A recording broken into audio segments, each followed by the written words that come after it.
Palavra da Verdade, a exposição bíblica com Hernandes Dias Lopes. Irmãos queridos, nós vamos então abrir o texto bíblico na carta de Paulo aos Efésios, capítulo 6, e vamos fazer a leitura dos versos 10 até o verso 20.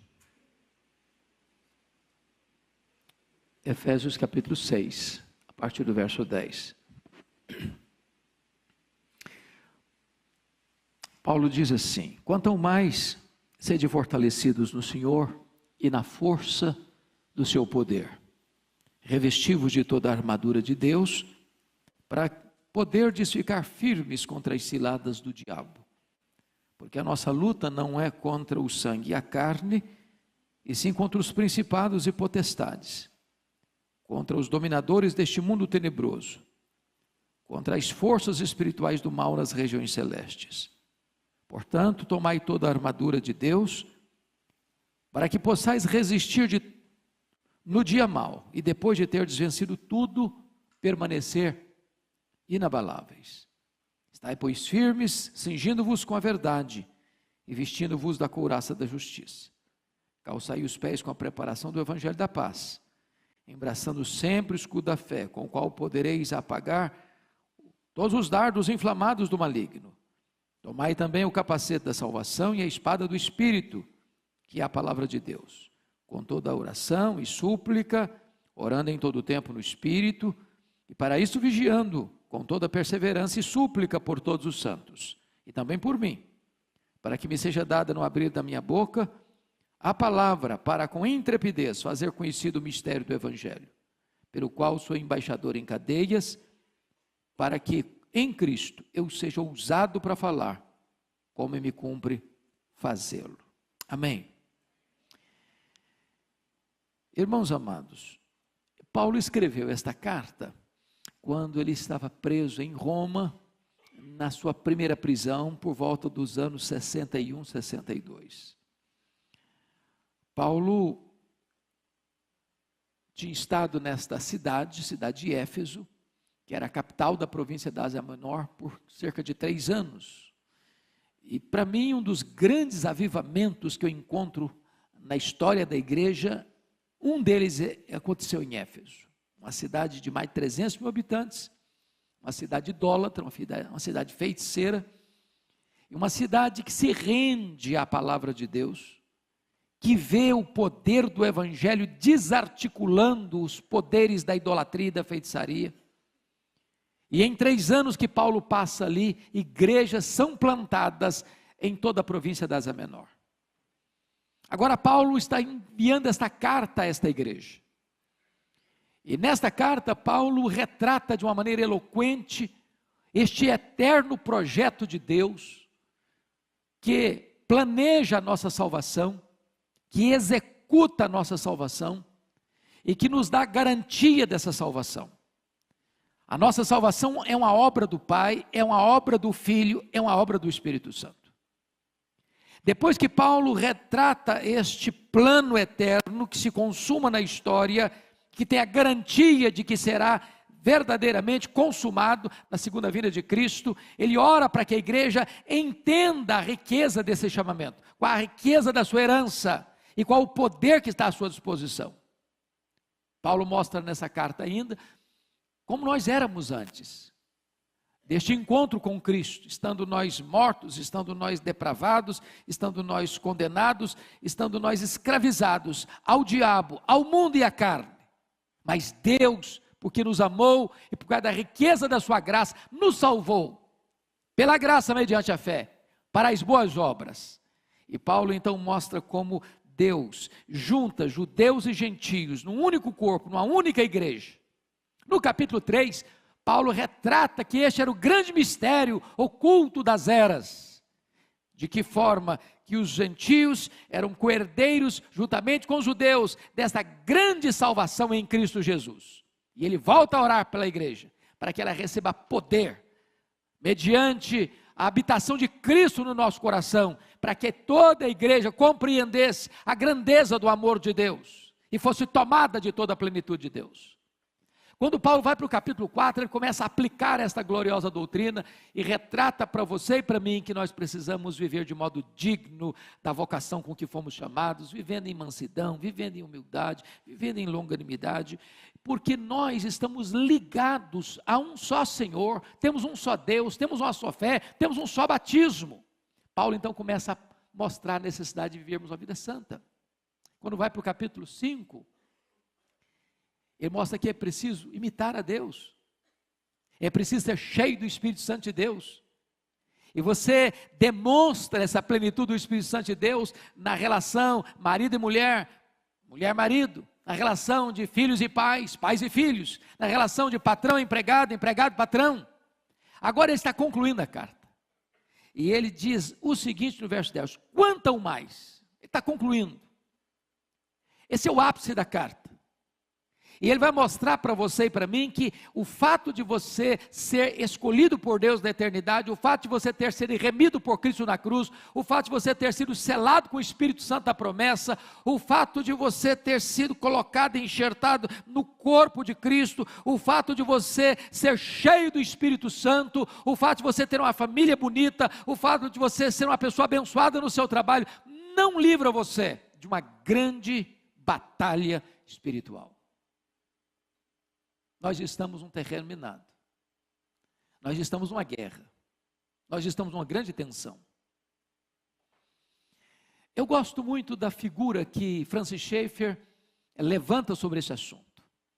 Ele compara este mundo como uma casa de 2 andares. Aqui embaixo, no primeiro andar, é o andar que nós vivemos, nós ouvimos, nós falamos, nós sentimos, nós pensamos, nós andamos, nós descansamos, nós viajamos, nós trabalhamos, nós tocamos. É este o mundo que vivemos. E ele diz, no andar de cima, é o que a Bíblia chamaria de regiões celestes. Você não vê, nem por isso é irreal. Você não toca, nem por isso você deixa de ser influenciado. E aqui em cima, nesse andar de cima, você tem anjos de Deus que estão protegendo você, que são ministros de Deus, para guardarem você, abençoarem você, cuidarem de você, mas você tem também inimigos hostis, que vieram para roubar, para matar, para destruir. Inimigos terríveis, que vivem ao seu redor como leão, procurando a quem devorar. Que procuram uma brecha na sua, na minha, na nossa vida, para nos destruir. E aqui então, introdutoriamente, eu quero dizer que nós, nessa guerra, precisamos ter 2 cuidados. 2 cuidados. Primeiro cuidado, é você não subestimar este inimigo. Irmãos amados, se nós estamos falando em guerra, não tem nada mais perigoso do que alguém enfrentar um inimigo sem saber quem ele é. Qual o seu poder? Quais são suas armas? Quais são as suas estratégias? Há muitas pessoas hoje que querem colocar o diabo como uma formiguinha inofensiva. Não é assim que a Bíblia trata do assunto. Paulo diz que nós não devemos ignorar os seus desígnios. Então, essa luta é desigual. Por isso as nossas armas não podem ser carnais, mas precisam ser poderosas em Deus, para destruir fortalezas e anular sofismas. Então, não entre nessa guerra de cara limpa, porque você não tem armas suficientes em você mesmo para enfrentá-la e vencê-la. Mas se há um outro polo perigoso também, que é superestimar este inimigo. É de você viver a vida cristã com medo dele. E em momento algum a Bíblia não me ensina a ter medo do diabo e dos seus agentes. O que a Bíblia me ensina é temer a Deus e resistir ao diabo. É preciso entender que o diabo e seus agentes, o diabo não é um Deus caído, ele é um anjo caído. É preciso entender que o diabo, ele só pode agir dentro dos limites que Jesus estabelece para ele, e nem 1 centímetro a mais. É preciso saber que se você está guardado por Deus nas mãos do Senhor, o diabo não pode tocar você, a não ser que Deus permita, para um propósito. Então, dito isso, eu gostaria de que você olhasse comigo, com a Bíblia aberta, algumas coisas que quero partilhar com você. Primeiro, vamos conhecer a natureza desse inimigo. E Paulo, cuidadosamente, vai nos orientar, lá no versículo 12, primeiro, contra quem não é essa luta. Ele diz, a nossa luta não é contra sangue e carne. Em outras palavras, a nossa luta não é contra pessoas. Seu problema não é seu marido, seu problema não é sua mulher, seu problema não são seus filhos, seu problema não é sua sogra, seu problema não é seu sogro, seu problema não é seu patrão, seu problema não é seu vizinho, seu problema não é a pessoa que está perturbando você. Não entre nessa peleja pensando que essa pessoa é o seu problema, porque se você tirá-la do seu caminho, outra pessoa vai ocupar esse espaço. Não atinja pessoas, achando que essa pessoa é o alvo da sua luta. Às vezes essas pessoas podem ser colocadas estrategicamente por este inimigo, mas a sua luta não é contra pessoas, porque se você não entender isso, você vai brigar, você vai machucar gente, você vai ferir pessoas, você vai falar mal de pessoas, e você vai amargurar a sua alma, você vai azedar o seu coração, e você vai ser derrotado nesse campo de batalha. Então, vem a segunda pergunta: quem é o inimigo? Dê uma olhadinha comigo no versículo 11. Revesti-vos de toda a armadura de Deus, para poderes ficar firmes contra as ciladas do diabo. Note você que aqui o diabo é apresentado como se fosse o líder dessa corja, o líder deste grupo que ele vai descrever no versículo 12. Principados, potestades, dominadores deste mundo tenebroso e forças espirituais do mal. Então a sua guerra, a sua luta é contra esse ser caído, maligno, perverso, assassino, ladrão, esse inimigo que a Bíblia chama de dragão, Abaddon, Apolion, tentador, destruidor, que a Bíblia chama de antiga serpente, leão que ruge, homicida desde o princípio. Se você perceber, esse ser, embora tão maligno e tão mau e tão perverso, ele não está sozinho.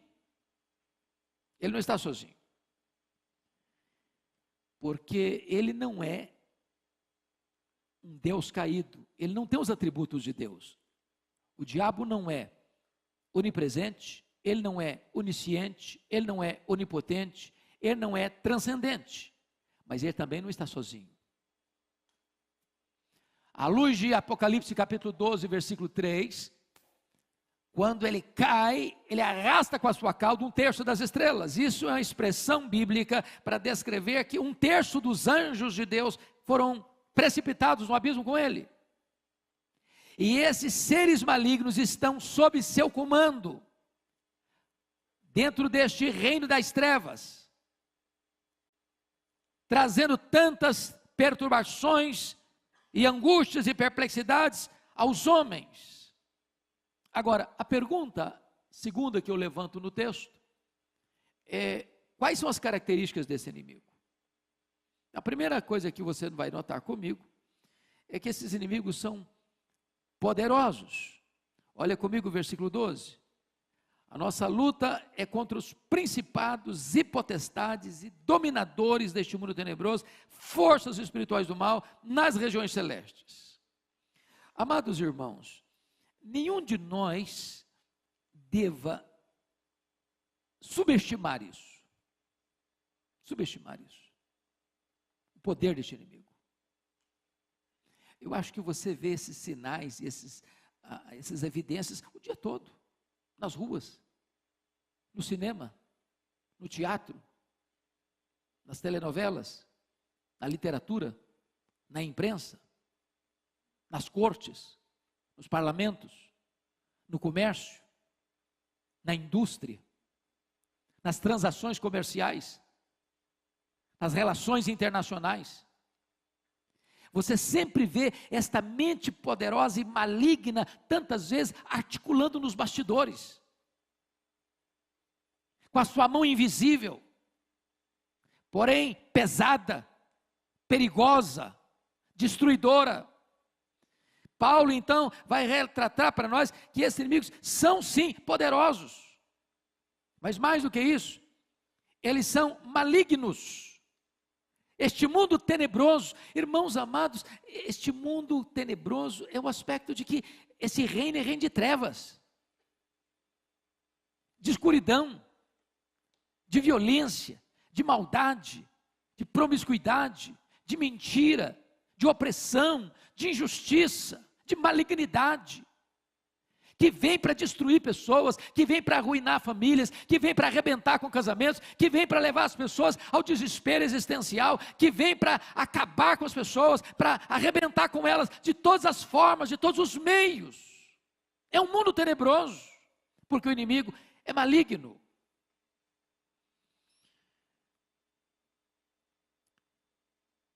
Mas tem um outro aspecto que vale a pena destacar. Esses inimigos são também astutos.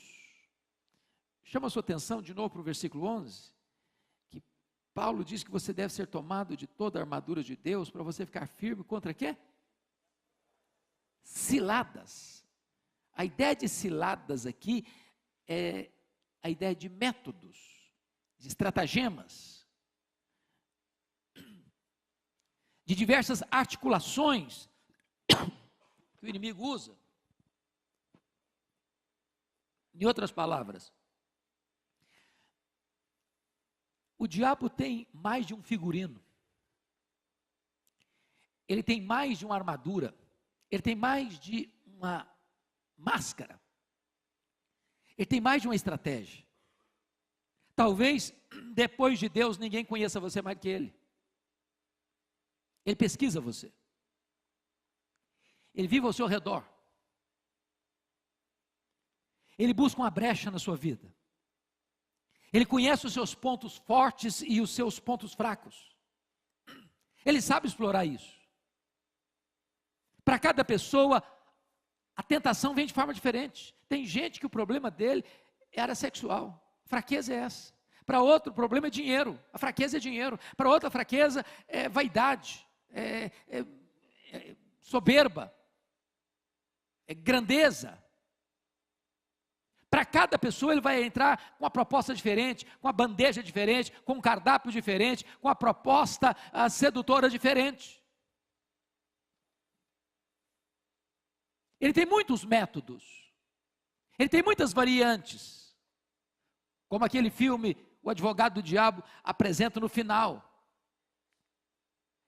Quando você acha que você é bom numa área, aí está talvez o seu ponto mais vulnerável. Porque quando você acha que você é forte numa área, você corre o risco de não vigiar. E aí você fraqueja. Mas notem comigo, irmãos,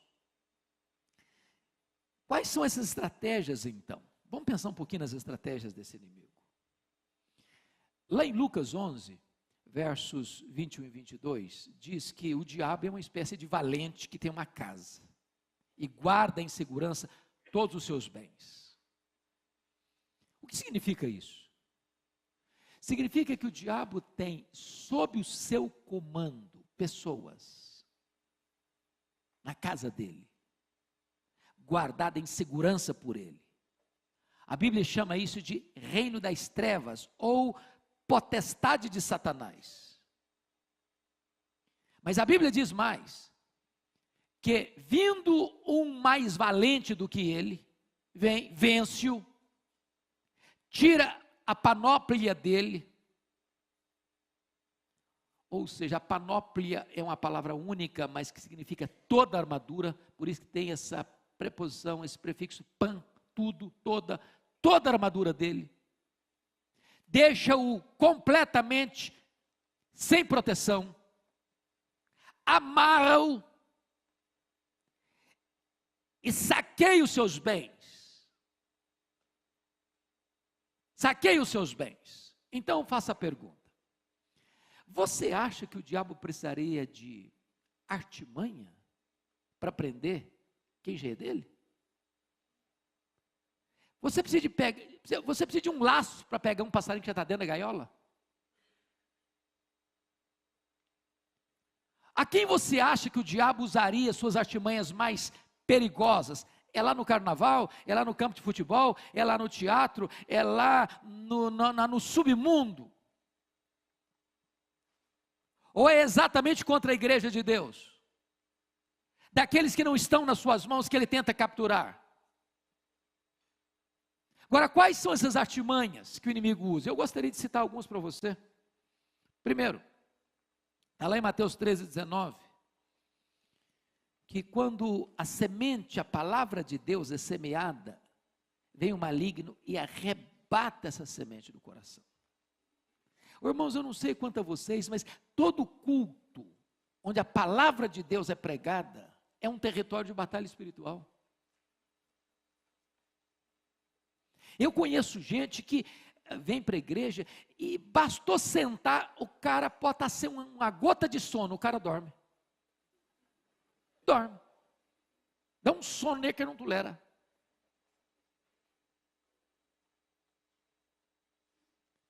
Outras pessoas entram, elas estão fisicamente presentes, mas a alma está vagando, pensando em mil coisas, menos não está escutando ali. De repente, quando escuta, entra aqui e sai cá. Você e eu conhecemos gente que frequenta a igreja há 10 anos, sem nunca ter nascido de novo. E a palavra está sendo arrebatada. Pode ter certeza disso, quando o templo abre, talvez ele é o primeiro a entrar. É luta, é batalha. Nós precisamos orar para que Deus tire o tampão dos ouvidos, para que Deus tire a venda dos olhos, para que Deus chegue ao coração das pessoas. Segundo, o diabo é especialista em colocar dúvidas sobre a palavra de Deus. É assim que Deus disse. Não foi assim a abordagem dele com Eva? É assim que Deus disse. E aí você escuta a palavra de Deus, bom, mas não é bem assim. Aliás, não é assim. E as pessoas põem dúvida, sobretudo, por exemplo, Gênesis 1, versículo 1. No princípio criou Deus os céus e a terra. Bom, mas isso aí não é literal. Bom, mas isso aí é uma metáfora. Bom, mas Adão e Eva não existiram. Isso aí é apenas uma ideia metafórica para você achar que surgiu a raça humana. Mas não foi assim. Bom, se você nega isso, você nega a Bíblia toda. Você diz que então os profetas mentiram, que os apóstolos mentiram, que Jesus mentiu, que a Bíblia toda não vale a pena e não merece confiança. E aí vai botando dúvida na cabeça das pessoas. Quer ver outra coisa? Em terceiro lugar, o diabo é especialista em produzir insatisfação. Não foi isso que fez com Eva. Eva, de repente, ela se viu como uma coitadinha, miseravelmente injustiçada, naquele miserável jardim do Éden. Tadinho, esse jardim é muito michuruco para mim. Eu tenho potencial para muito mais. Eu sou possivelmente capacitado para ser igual a Deus. Para que eu vou viver nesse jardinzinho aqui? E de repente, como pródigo, você tem o pai, você tem o irmão, você tem a casa, você tem mesa farta, você tem servos, você tem fartura, e você se sente infeliz. Você está na igreja, você escuta a palavra de Deus, e de repente a igreja não satisfaz, e de repente os prazeres de Deus não satisfazem, e você fica paquerando e flertando com o que está do lado de lá do muro. Daqui a pouco o diabo bota uma grande baita insatisfação no seu coração, e você não está feliz mais. Ele é especialista nisso. Cuidado com a insatisfação. Quer ver outra coisa? O diabo, ele é especialista em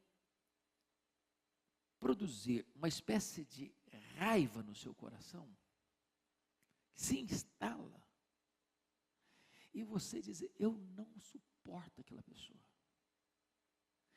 eu não quero nem ver a cara dela, quando eu escuto a voz dela, meu corpo treme, e eu não perdoo também. Tem gente crente que não conversa com o irmão dentro de casa, passa uma semana. Tem gente que frequenta a igreja, se o fulano senta do lado esquerdo, ele vai do lado direito, porque ele não fica perto. Sabe o que a Bíblia diz? Irai-vos e não pequeis, não se deixe o sol se pôr sobre a vossa ira, nem deis lugar ao diabo. Se você guarda mágoa no coração, o diabo encontra uma brecha aberta para afligir você, para atormentar você. Quer ver outra coisa? O pastor Ival falou agora há pouquinho das seitas, das heresias. Sabe quem é o principal mentor das heresias? É o diabo. São doutrinas de demônios. Ele é um teólogo herege. Ele é um péssimo hermeneuta. Ele é um péssimo exegeta. Ele pega a Bíblia e torce a Bíblia. E muitas das heresias, irmãos, que estão aí circulando e atraindo tanta gente e capturando tanta gente, tem como fonte os demônios. Então são estratégias. Agora, quer ver outra estratégia dele? Olha comigo o versículo 13. Dá uma olhadinha aí.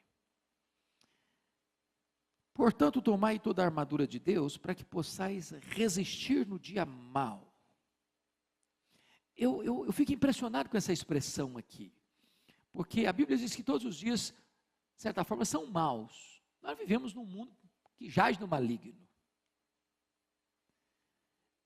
Você já tentou, por exemplo, ligar a sua televisão, ou a CBN, quem gosta de notícia, ou qualquer outro tipo de rádio, de FM, e escutar 1 hora e concordar com tudo aquilo que foi falado durante 1 hora? É isso mesmo. Subscrevo tudo isso aí. Você percebeu como é que é a coisa? Nós vivemos num mundo mau. Os valores são outros, estão invertidos, estão às avessas. Agora, existe o que a Bíblia chama de o dia mau. E que dia é esse? Que dia é esse? Nós estamos falando de estratégia de guerra. Pense comigo nessa cena de guerra. Você que já assistiu tantos filmes de guerra, tem hora que 2 exércitos estão lá numa conflagração, num conflito, numa batalha, e de repente o comandante do lado de cá recolhe a sua tropa. Recolhe. O do lado de lá não está sabendo o que está acontecendo. Por que está recolhendo? Está com medo? Está fraco? Não tem mais capacidade de resistência? E de repente é estratégia recolher. E quando, todo filme de guerra é assim, você pode perceber isso, quando a cena está tranquila, os soldados estão subiando, assim, aquela camarinha, aquele negocinho assim, parece que está até numa colônia de férias, aí vem chumbo grosso.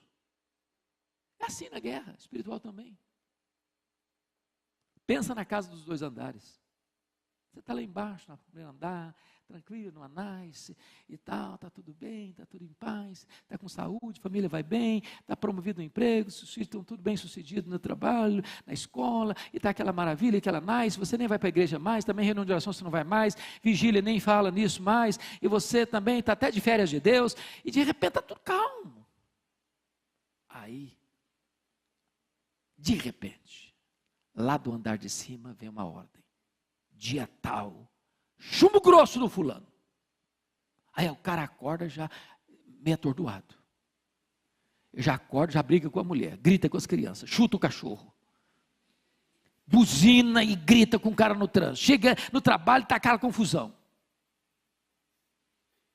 E ele nem está percebendo a natureza do problema que ele está enfrentando. É o dia mau. E se você não se aperceber que esta é uma hora de pressão em cima de você, você se descontrola, você entra na carne, você cai na esparrela, você é derrotado na luta. Mas quer ver outra estratégia desse inimigo? Volta para o versículo 13 de novo comigo. É impressionante o que Paulo diz aí no finalzinho do verso 13. Para que possais, portanto, tomai toda a armadura de Deus, para que possais resistir no dia mau. O dia mau é para resistir. Resistir. Agora, o que diz aí? E depois de terdes vencido tudo, não parte tudo, Aí sim, aí você pode instalar ali as armas, aí você pode dar uma relaxada, aí você pode até tirar umas férias. É isso que está escrito aí? Não. E depois de ter vencido tudo, permanecer inabaláveis. Sabe o que significa isso? Você precisa continuar vigiando. Para mim, uma das coisas mais estratégicas de batalha espiritual que eu encontro na Bíblia é Lucas capítulo 4, quando Jesus derrota o diabo 3 vezes, está escrito, está escrito, está escrito, e o diabo deixou até momento oportuno, e aí voltou de novo. Outras estratégias, outras armas, usando outras circunstâncias, outras pessoas, para tentar capturar Jesus, pegar Jesus. Perseverança, irmão, perseverança. Vigilância. Pois bem, agora eu quero concluir. Quais são as armas que nós precisamos usar nessa batalha espiritual? A primeira arma, por favor, dê uma olhadinha comigo, versículo 10. Quanto ao mais, sede fortalecidos no Senhor e na força do seu poder. Primeira coisa que Paulo está dizendo o seguinte: você não é forte em você mesmo, e você não é forte à parte do Senhor. Você só pode ser fortalecido quando você está no Senhor. É nele, é dele que emana esse poder. O problema dessa luta, irmãos, não é a presença do diabo. O maior problema é a ausência de Jesus. Se você está em Jesus e sendo fortalecido nele, você é fortalecido com poder. É com Ele, é na presença dEle, é em comunhão com Ele, é tendo intimidade com Ele, é desfrutando da companhia dEle, é estando debaixo das asas dEle, é vivendo na presença dEle. Esse é o segredo de você ser revestido no Senhor e na força do seu poder. Não é possível você entrar nessa luta sem esse poder. No seu poder não vai.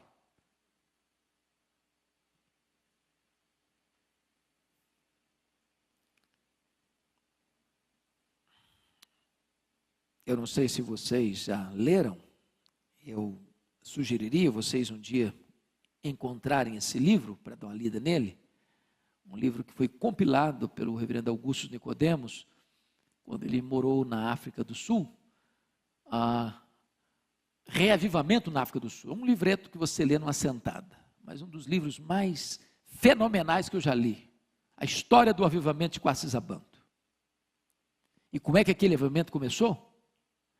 É quando o líder daquele trabalho missionário, pastor Erlich Stigen, foi chamado para orar para uma moça possessa, endemoniada, e ele não conseguiu.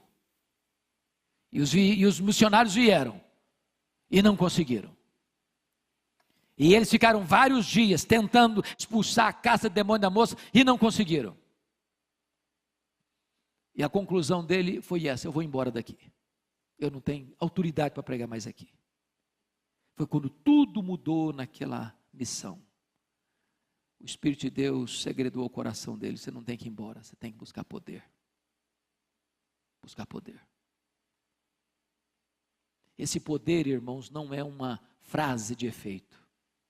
Esse poder não é uma gincana mental, onde você elabora algumas frases de efeito e as coisas vão acontecer. Não, não é. Esse poder não é maquiado pelo homem, não é produzido pela terra. Esse poder é o poder do Espírito Santo que emana do céu. Só esse poder pode dar você vitória em determinados momentos dessa luta espiritual. E Erlich Stigen então começa a orar, começa a jejuar, e os missionários começam a orar, e começa a jejuar, e começa a acertar a vida com Deus, e começa a chorar pelos seus pecados, e foram meses, foram anos de acerto com Deus, até que houve um grande derramar do Espírito Santo. A moça foi liberta, os feiticeiros foram se convertendo, e ali milhares e milhares e milhares e milhares de pessoas foram sendo salvas. Eu visitei esse local. E eu confesso que durante toda a minha vida, eu nunca vi, foi o lugar que mais eu senti a presença de Deus em toda a minha vida. Era uma espécie de, parecia que você via Deus no ar. Eu nunca vi nada igual. Você já pensou que você está num culto público e você ter 200 crianças? Criança é criança em qualquer lugar do mundo, com o rostinho no chão, adorando a Deus.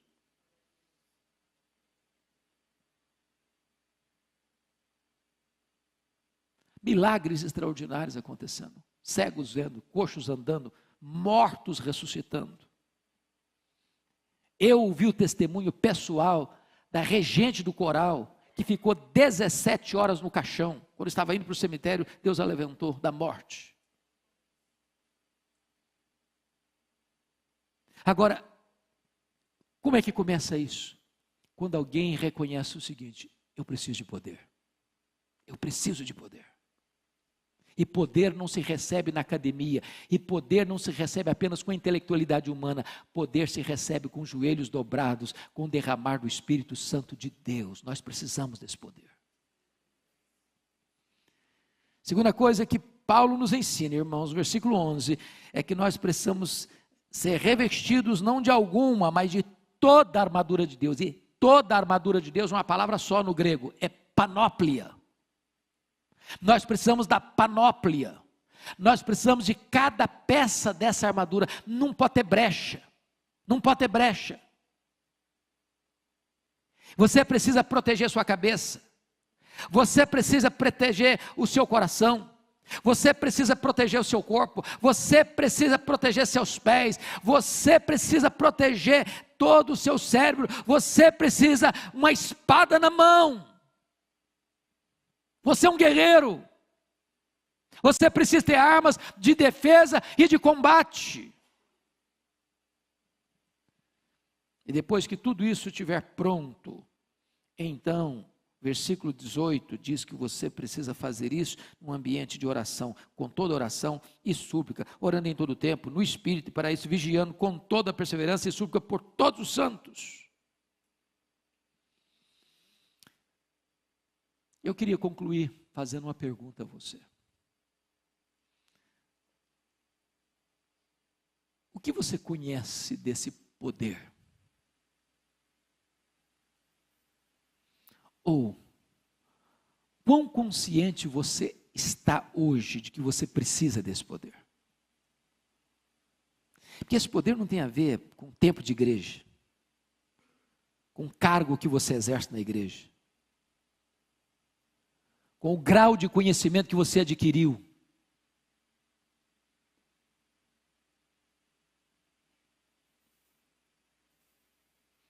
Eu disse isso aqui há alguns anos, e eu queria repetir porque o nosso auditório é outro hoje.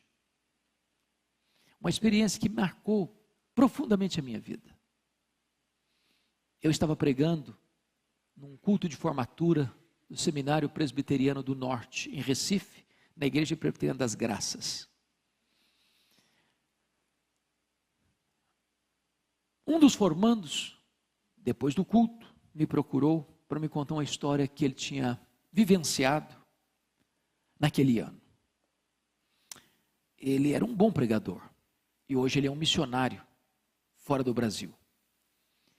E ele recebe um convite muito honroso para pregar numa das maiores igrejas presbiterianas do Brasil, uma das mais lindas capitais do país. Não é comum uma igreja convidar para uma série de conferências, sexta, sábado e domingo, um seminarista. Via de regra, se convida um pastor mais experiente, o mais calejado do ministério, mas aquela igreja convidou o seminarista. E ele se sentiu muito honrado, obviamente. Então ele partiu para lá, sexta-feira. Coube-lhe o privilégio de ser hospedado pelo próprio pastor da igreja. E estava se aproximando a hora do culto, ele já de banho tomado, já botando a sua indumentária para pregar, quando chega uma mulher, muito apavorada na casa do pastor. E a mulher diz: pastor, eu preciso que o senhor vá na minha casa agora. Eu falei: o que foi, filha? Tem uma mulher endemoniada lá, a minha vizinha, e está todo mundo apavorado. Tem uma pequena multidão ao redor da casa, ninguém tem coragem de enfrentar a situação, vamos lá comigo. E o pastor muito calmamente disse: minha irmã, que coisa interessante, pois acaba de chegar de Recife um santo homem de Deus preparado para essa tarefa. Pensa num seminarista nervoso.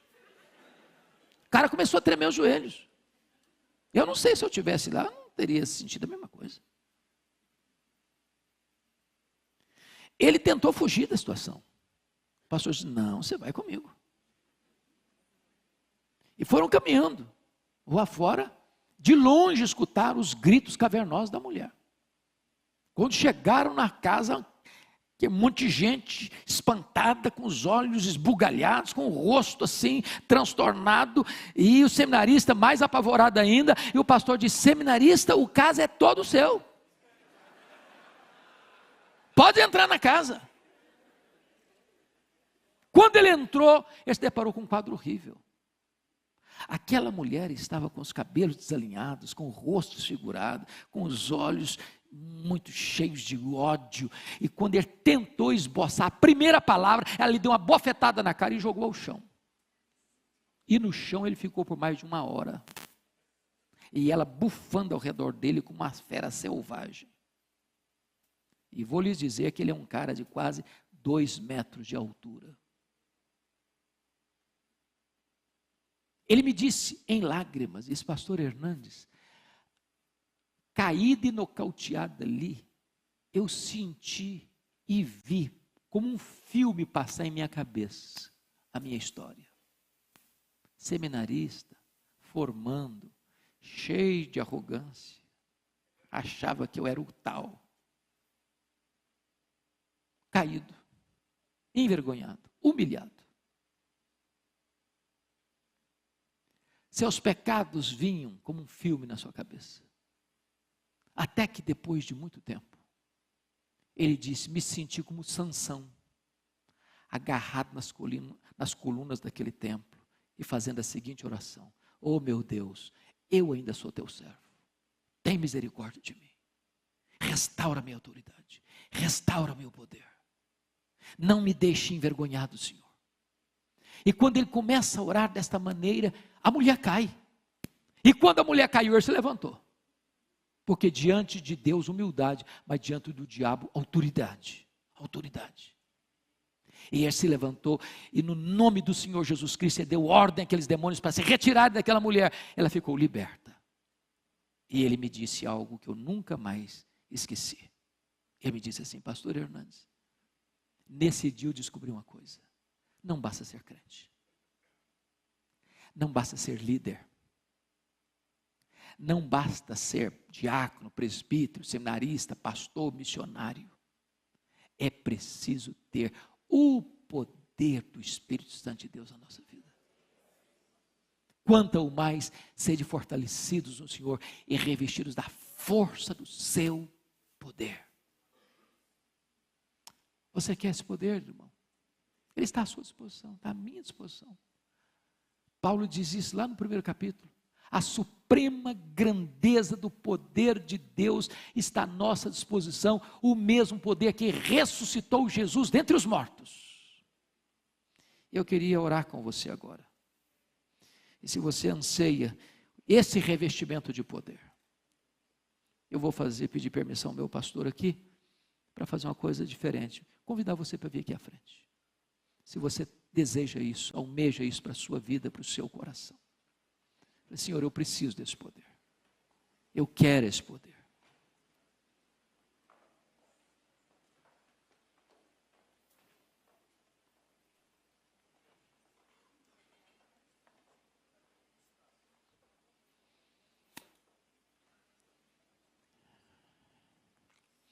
Irmãos amados, nós vivemos dias maus. A força das trevas está aí agindo, à solta, à solta. E nós precisamos desse poder para enfrentar isso, para enfrentar isso. Eu não sei se vocês viram, eu estou com o meu coração ao mesmo tempo empolgadíssimo. Folha de São Paulo publicou domingo passado que nós somos no Brasil, com respeito à juventude brasileira, já a maioria de evangélicos. A maioria dos jovens brasileiros já são evangélicos. Muitos deles ainda com muitas deficiências, com muitas carências. E cabe a nós dar pão para essa juventude, palavra para essa juventude, instrução para essa juventude. Irmãos, por onde eu tenho andado para esse Brasil afora, eu tenho ficado impressionado a quantidade de gente. Estava pregando essa semana passada, sexta-feira, lá na Igreja Batista, primeira Igreja Batista de Maceió. Tinha mães com crianças no colo, sentado no chão, não tinha mais lugar para sentar, era sentado no chão com um bebê no colo. Gente faminta de Deus, para todo lado, para todo lado, para todo lado. Deus está soprando, irmãos, sobre a igreja brasileira, e nós precisamos entender o nosso momento, de sermos revestidos com o poder do Espírito Santo, para uma grande cruzada de pregação do Evangelho. Porque liberta o povo, é o Evangelho do Senhor Jesus Cristo, esse instrumento que liberta, que transforma, que salva, que faz tudo novo na história do ser humano. Que você seja um guerreiro de Deus, revestido com o poder de Deus. Senhor, nós precisamos de Ti.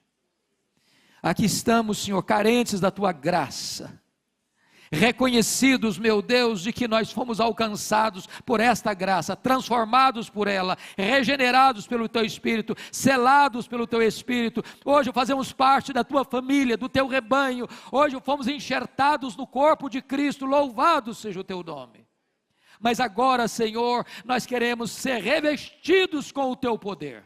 Revestidos com o Teu poder, não queremos fracassar, Senhor, não queremos ser envergonhados, não queremos ser humilhados, nós queremos nos levantar na força do Teu poder, para levar a Tua palavra, para pregar o Evangelho, para ver vidas sendo salvas, pessoas sendo libertas, transformadas, famílias sendo transformadas, a nação brasileira sendo impactada com o poder do Evangelho. Toma, Senhor, a nossa vida em Tuas mãos, reveste-nos com o Teu poder, Senhor. Nós queremos toda a Tua armadura, nós queremos tudo aquilo que Tu tens para nós, não queremos nada que não venha de Ti, mas queremos tudo que tens para nós. Nós queremos em nome de Jesus, para sermos crentes fortes, crentes perseverantes, crentes vigilantes, crentes cheios de alegria, crentes cheios de entusiasmo, crentes revestidos com o poder do Teu Espírito. Oramos assim, Senhor, em nome de Jesus. Em nome de Jesus, amém. Palavra da Verdade, a exposição bíblica com Hernandes Dias Lopes.